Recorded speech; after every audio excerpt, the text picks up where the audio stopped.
Students, हमारे प्रतिमान चल रहे थे। मैंने आपको प्रतिमान के बारे में भी बता दिया था कि प्रतिमान क्या होते हैं। तो प्रतिमान किसी प्रतिमान मॉडल या नमूने को कहते हैं।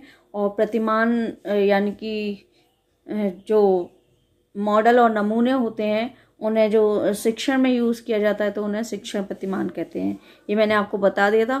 प्रतिमान को भी 4 भागों में विभाजित किया हुआ था। 4 भाग बोल लीजिए, वर्ग बोल लीजिए या परिवार बोल लीजिए। तो कैसे भी क्वेश्चन आ सकता है वो भी मैंने आपको बता दिया था कि शिक्षण प्रतिमान को 4 कौन कौन से भागों में विभाजित किया था। ऐतिहासिक शिक्षण प्रतिमान, मनोवैज्ञानिक शिक्षण प्रतिमान, शिक्षक प्रशिक्षण प्रतिमान और आधुनिक शिक्षण प्रतिमान। तो इनको भी अलग अलग वर्गों में विभाजित किया गया है। ये मैंने आपको बता दिया था, है ना। उसके बाद मैंने आपको बताया था कि जो जॉन पी डिसिको ने शिक्षण प्रतिमानों का वर्गीकरण 4 मूलभूत मनोवैज्ञानिक वर्गों या परिवारों में किया था। शेफलर ने भी इन प्रतिमानों के 3 परिवारों के विषय में बताया है। ईसी हेड ने 4 शिक्षण प्रतिमानों या वर्गों के बारे में बताया है ना। ऐसे ही मार्शावील और जो मार्शावील हैं उन्होंने भी इन जो ये प्रतिमान हैं या मॉडल हैं इनको 3 प्रमुख वर्गों या परिवारों में बांटा। कौन कौन से थे वो? सूचना प्रक्रिया प्रतिमान परिवार, सामाजिक प्रतिमान परिवार, व्यक्तिगत प्रतिमान परिवार, है ना। और ट्रेवर्स ने भी इन सभी जो शिक्षण प्रतिमान है इनको अपनी व्यवस्था के अनुसार 3 परिवारों या वर्गों में बांटा है। और सबसे ज्यादा मैंने आपको बता दिया था कि सबसे ज्यादा जो प्रचलित है विवरण वो जॉयस तथा बील ने दिया था। इन्होंने 20 से भी ज्यादा शिक्षण प्रतिमान विकसित किए थे। इन प्रतिमानों को उन्होंने उनकी जो प्रमुख विशेषताएं थी या प्रकृति थी उनके आधार पर प्रमुख 4 वर्गों में बांटा था। वो 4 वर्ग भी मैंने आपको समझा दिए थे कौन कौन से हैं। उन्हें हम परिवार भी बोलते हैं, शिक्षण प्रतिमानों के परिवार के नाम से जानते हैं। तो वो सामाजिक अंतःक्रिया मॉडल था, दूसरा था उसमें सूचना प्रक्रिया मॉडल, तीसरा व्यक्तिगत मॉडल और 4th था उसमें व्यवहार परिवर्तन मॉडल। तो इस तरह से ये प्रतिमान बनाए गए थे, है ना। तो ये सब मैंने आपको समझा दिया था। उसके बाद हमारे जो मेरे को जरूरी लगे थे, पूरे तो नहीं, बहुत सारे हैं उसमें और पूरे तो नहीं कराऊंगी मैं, जो जरूरी हैं उसमें से मैंने जो क्या कहते हैं रिचर्ड सचमैन का कराया था और रिचर्ड सचमैन पूछताछ प्रशिक्षण प्रतिमान का कराया था। उसके बाद मैंने संप्रत्यय उपलब्धि प्रतिमान को कराया था। आज हम देखेंगे अग्रिम संगठक प्रतिमान, क्योंकि ये जरूरी हैं। तो जो जरूरी हैं केवल वही हम देखेंगे, बाकी अगर टाइम होगा तो हम और देख लेंगे। चलिए इसके बारे में देखते हैं। अग्रिम संगठक प्रतिमान, तो ये किस में आता है? अग्रिम संगठक प्रतिमान कौन सी श्रेणी में आता है ये आपको बताना बहुत जरूरी है। तो ये मैं आपको बता दूंगी। जो हमारे आधुनिक शिक्षण प्रतिमान है उनको 4 वर्गों में हमने बांटा था और बाकी के भी बांटे हैं, लेकिन जो आधुनिक शिक्षण प्रतिमान है उनको 4 वर्गों में बांटा था। एक सामाजिक अंतः प्रक्रिया वर्ग, दूसरा सूचना प्रक्रिया वर्ग, तीसरा व्यक्तिगत वर्ग और 4th था व्यवहार परिवर्तन वर्ग। तो जो पहला वाला वर्ग है सामाजिक अंतः प्रक्रिया वर्ग, तो उसके अंतर्गत समूह अन्वेषण प्रतिमान था, जूरिस प्रतिभा प्रतिमान था, सामाजिक पूछताछ प्रतिमान था, प्रयोगशाला प्रतिमान था, भूमिका निर्वाह प्रतिमान था और सामाजिक सिमुलेशन प्रतिमान था। ऐसे ही दूसरा जो वर्ग है सूचना प्रक्रिया वर्ग, तो उसमें जो थे संप्रत्यय उपलब्धि प्रतिमान, ये मैंने आपको कराया है। आगमन प्रतिमान है, पूछताछ प्रशिक्षण प्रतिमान है ना। जैविक विज्ञान परीक्षा प्रतिमान है। उसके बाद अग्रिम संगठक प्रतिमान है, तो ये आज मैं कराऊंगी। उसके बाद विकासात्मक प्रतिमान है। तो ये सारे जरूरी नहीं है, जो जरूरी है केवल हम वही देखेंगे। तीसरे वर्ग में भी मैंने आपको बताए थे, व्यक्तिगत वर्ग में दिशा विहीन शिक्षण प्रतिमान, इनको अलग अलग भागों में बांट दिया गया है ना। कक्षा बैठक प्रतिमान है, सृजनात्मक प्रतिमान है, अभिज्ञान प्रशिक्षण प्रतिमान, संप्रत्यय प्रणाली प्रतिमान। ऐसे ही 4th जो इसका जो वर्ग है तो वो कौन सा है? व्यवहार परिवर्तन वर्ग। उसमें अभिक्रमित अनुदेशन है, व्यवहार व्यवस्थापन प्रतिमान है, एंजाइटी रिडक्शन है, असर्टिव प्रशिक्षण है, सिमुलेशन है, ऐसे ही प्रत्यक्ष प्रशिक्षण। तो ये सारे प्रतिमान है। अब ये बहुत सारे प्रतिमान हैं तो इनको तो हम नहीं देख पाएंगे, लेकिन जो जरूरी है केवल हम उसी को देखेंगे। तो आज हम देखेंगे अग्रिम संगठक प्रतिमान कि किसने इसको बनाया है, क्यों बनाया है, इसका उद्देश्य क्या है, तो वो हम देखेंगे। वैसे मैं एक्सप्लेन कर चुकी हूँ सारे, तो आज हम बस बुक में देखेंगे कि इसमें क्या दिया हुआ है। अगर आपको और अच्छे से समझना है तो मेरे जो पुराने वीडियोस हैं उनमें आप समझ सकते हैं। चलिए, अग्रिम संगठक प्रतिमान। अग्रिम संगठक प्रतिमान के प्रवर्तक डेविड आसुवेल थे। ये देखिए, ये ध्यान रखिएगा कि इसके प्रवर्तक कौन है, तो डेविड आसुवेल हैं। इस प्रतिमान का आधार शाब्दिक अधिगम है तथा यह सूचना प्रक्रिया के सिद्धांत पर आधारित है। ये इसमें शॉर्ट क्वेश्चन कई बन रहे हैं, आप लोग देख लीजिएगा कि इसके प्रवर्तक कौन है, इसका आधार क्या है ना, और ये किस सिद्धांत पर आधारित है। डेविड आसुवेल ब्रूनर की बौद्धिक अनुशासन संप्रत्यय से काफी प्रभावित हुआ। भूषण तथा वाश ने 1994 इस प्रतिमान का विवरण प्रस्तुत करते हुए कहते हैं, इस प्रतिमान के अंतर्गत हम छात्रों के सम्मुख ज्ञान को संगठित कर इस प्रकार विकसित करते हैं कि मस्तिष्क में पहले से धारण किए ज्ञान के साथ अंतःक्रिया कर नए ज्ञान को सार्थक विधि से सीख सकें। अर्थपूर्ण ज्ञान का अभिप्राय है कि इस सीखे हुए ज्ञान का उपयोग अन्य परिस्थितियों में भी कर सकें, अर्थात दैनिक जीवन में उसके सम्मुख आने वाली अनेक समस्याओं का समाधान सहज और स्वाभाविक ढंग से पूर्व अनुभवों के आधार पर किया जा सके। इस सिद्धांत के अनुसार शिक्षक किसी विषय वस्तु को सीखने के लिए प्रत्यय विशेष से संबंधित विषय वस्तु को व्यवस्थित रूप में इस प्रकार प्रस्तुत करता है कि विषय वस्तु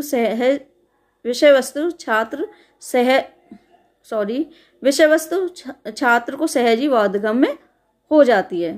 तो ये आपकी समझ में आ गया होगा कि ये क्या है।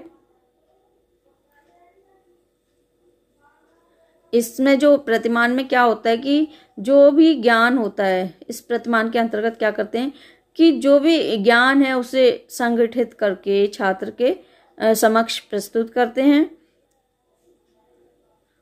और जो पुराना उसका जो ज्ञान होता है उसे नए ज्ञान से जोड़ते हुए चलते हैं, जिससे जो नया ज्ञान जो अधिगम कर रहा है बालक उसे सीखने में आसानी रहे। चलिए आगे चलते हैं। अग्रिम संगठक शिक्षण प्रतिमान के प्रमुख तत्व, ये आ जाते हैं क्वेश्चन में कि इसके प्रमुख तत्व कौन से हैं। ये देखिए, तत्व एक से ही हैं। अग्रिम संगठक प्रतिमान के शिक्षण प्रतिमान के प्रमुख तत्व हैं केंद्र बिंदु या उद्देश्य। ये सभी प्रतिमान का तत्व होता है। इसके उद्देश्य क्या हैं? पहला है प्रत्ययों तथा तथ्यों का बोध कराना, दूसरा है ज्ञान पुंज में संबंध स्थापित कराना तथा तीसरा है पाठ्य वस्तु को रोचक एवं सार्थक बनाना।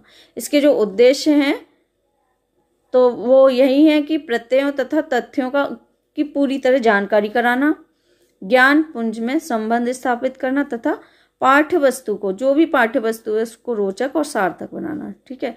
दूसरा तत्व है इसका संरचना।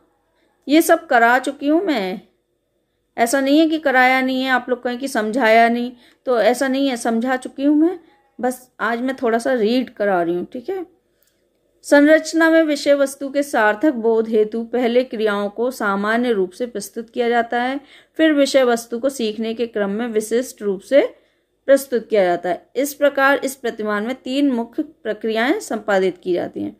कौन सी प्रक्रियाएं हैं?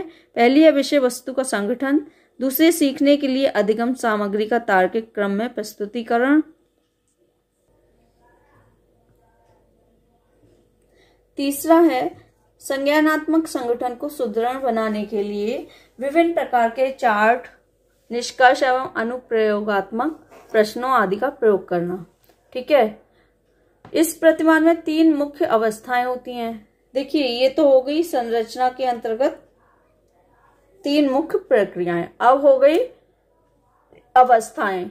इस प्रतिमान में 3 मुख्य अवस्थाएं कौन सी होती हैं? तो पहला है अग्रिम संगठन का प्रस्तुतिकरण। इसके अंतर्गत पहला, इसमें भी ए है। पहला देखते हैं, पाठ के उद्देश्यों को स्पष्ट किया जाता है। बी है संगठक का प्रस्तुतिकरण किया जाता है, इस हेतु इसके भी पार्ट कर दिए हैं। इसमें चरों की परिभाषाएं चिन्हित की जाती हैं, उदाहरण पेश किए जाते हैं, संदर्भ प्रस्तुत किए जाते हैं तथा आवश्यकतानुसार पुनरावृत्ति की जाती है। समझ आ रहा होगा? समझाने वाली चीज मुझे नहीं लगता कि कोई है। और सी है अधिगमकर्ता के संबंधित ज्ञान तथा अनुभवों से तुरंत अवगत होते हैं। इसका बी ये अवस्थाएं हैं, ध्यान रखिएगा। अधिगम सामग्री, अधिगम कार्य का प्रस्तुतिकरण करना। इसका ए पार्ट है, ए है संगठन का पूर्ण स्पष्टीकरण किया जाता है। अधिगम सामग्री के तार्किक क्रम की व्याख्या की जाती है जिससे कि कोई शंका ना रह जाए। सी है एकाग्रचित से ध्यान रखना तथा एकाग्रता बनाए रखना। और डी है अधिगम सामग्री प्रस्तुत करना। देखिए समझ आ रहा होगा कि समझाना पड़ेगा। अगर आपको लगे कि समझाना है तो समझा दूंगी, ऐसा कुछ नहीं है। इंटीग्रेटिव रेकॉन्सिलिएशन के सिद्धांतों का उपयोग करना, यानी कि एकीकृत सामंजस्य के सिद्धांतों का उपयोग करना। ठीक है, इंटीग्रेटिव रेकॉन्सिलिएशन सिद्धांतों का उपयोग करना। बी है अधिगम ग्रहण करने में छात्रों को सक्रिय बनाना। और सी है विषय वस्तु के जटिल उपागम सरल व सहज बनाना तथा स्पष्ट करना। तो इसके 3 पॉइंट हैं, ए बी सी। उसके बाद चलते हैं आगे। सामाजिक व्यवस्था, सामाजिक व्यवस्था में देख लेते हैं। जैसा कि पूर्व में कहा गया है कि यह प्रतिमान इस बात में विश्वास रखता है कि अमूर्त विचारों को भी प्रभावशाली ढंग से प्रस्तुत किया जा सकता है। इसमें शिक्षक की भूमिका अधिक महत्वपूर्ण होती है।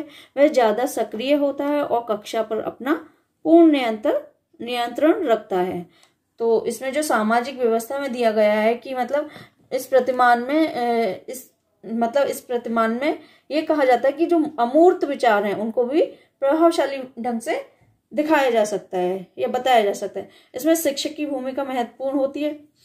वह ज्यादा सक्रिय होता है और कक्षा पर अपना पूर्ण नियंत्रण रखता है। कक्षा अनुशासित तथा सुव्यवस्थित रहती है। शिक्षक प्रभावशाली शिक्षण हेतु उपयुक्त वातावरण प्रस्तुत करता है तथा छात्रों को आवश्यकता अनुसार उत्प्रेरणा प्रदान करता है। जहां आवश्यकता होती है वहां वांछित सहायता प्रदान करता है। छात्रों और शिक्षक के मध्य अंतर प्रक्रिया होती है। देखिए ये जो प्रतिमान है इसमें जो शिक्षक होता है वो सक्रिय होता है, पूरा मार्गदर्शन करता है। ठीक है, और उचित वातावरण प्रदान करता है छात्रों को।